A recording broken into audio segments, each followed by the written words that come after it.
Alright, so in this Flashpoint, the Winter Olympic diplomatic boycott, Saudi Arabia, Honduras, Mali, and Russia.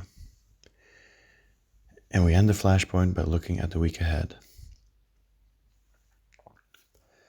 On Monday, it became known that the US announced a diplomatic boycott of the Beijing Winter Olympics. The White House cited China's human rights record as a reason for why the US will not send an official delegation to the Winter Olympic Games in China early next year. Quote, given the People's Republic of China's ongoing genocide and crimes against humanity in Xinjiang and other human rights abuses, there will be no official delegation, end quote. This was the White House Press Secretary, Jen Psaki. The diplomatic boycott means that the US athletes will still compete in the Games, which will start in February. The Chinese government responded with swift condemnation of President Biden's decision, saying that the Olympics shouldn't be, quote, a stage for political shows, end quote, and warning of, quote, resolute countermeasures, end quote. On Tuesday, I woke up to reports of incoming missile interceptions over Riyadh, Saudi Arabia. The Royal Saudi Air Defense allegedly successfully destroyed a ballistic missile fired towards what is believed to be the airport in Riyadh. The rocket was allegedly shot by Shia Houthi rebels.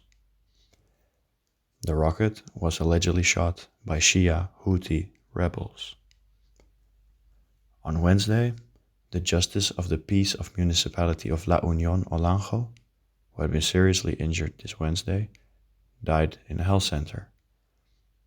The same occurred with a legal professional who was shot in Danlí, El Paraíso. The first victim, identified as Reynal Funes, was shot by unknown assailants as he was leaving his home. In an attempt to save his life, relatives transferred him to a hospital in the area. Hours later, his death was confirmed. So far, it is unknown what the motive for the crimes was, so the Police Directorate of Investigations, the DPI, will be carrying out investigations on the case. Minutes after the death of Funes, it was also reported that the lawyer Fabian Farella, who was attacked this afternoon on the Danlí Highway, El Paraíso, in the Pescadoro sector, died in the assistance center where he was being treated surgically. The legal professional was attacked by unknown persons when he was transporting in his vehicle with other people. Until now, more information about a bloody event is unknown. On Thursday, a new report came out indicating that the number of Malians facing hunger has increased nearly threefold in 1 year. This was indicated by a coalition of 22 humanitarian organizations working in the country. The triple impacts of rising insecurity, droughts, and COVID-19 have plunged a record number of 1.2 million people into a food crisis in 2021. Quote, food security is threatened on many fronts in Mali. The situation will go from bad to worse for millions of vulnerable people if we don't act now, with projections indicating a further 58% increase in the number of food insecure people in the next year, end quote. This was said by Adeline Benita, the director of Humanitarian Working Group of the International NGOs Forum in Mali. Meanwhile, insecurity has forced 400,000 people to flee their homes. Many families have had to abandon their fields and have seen their livestock stolen. The increasing grip of armed actors on people's ability to move freely, and in some cases full-fledged besiegement, have prevented vulnerable families from accessing aid, their fields, grazing areas for their livestock, and markets surrounding their villages. Another quote, armed men attacked our village and forbade us to leave. Over time, we consumed all the food we had, saved, and were forced to find a solution to survive, end quote. This was reported allegedly by a mother from a village under the siege in Mopti region. Quote, my 4 children and I had to escape through the bush at night. We walked 20 kilometers without any food or water, end quote.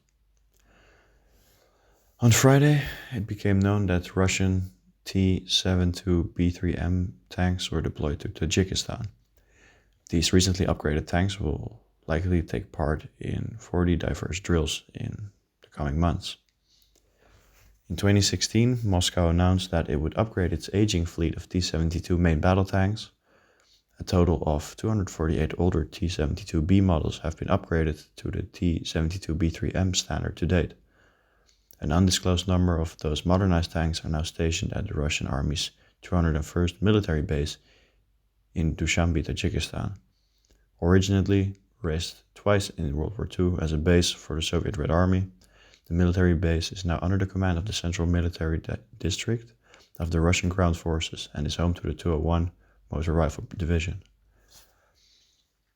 This week, troops stationed in Tajikistan held an official ceremony for the handing over of the newly delivered T-72B3M tanks to crews of the historic unit.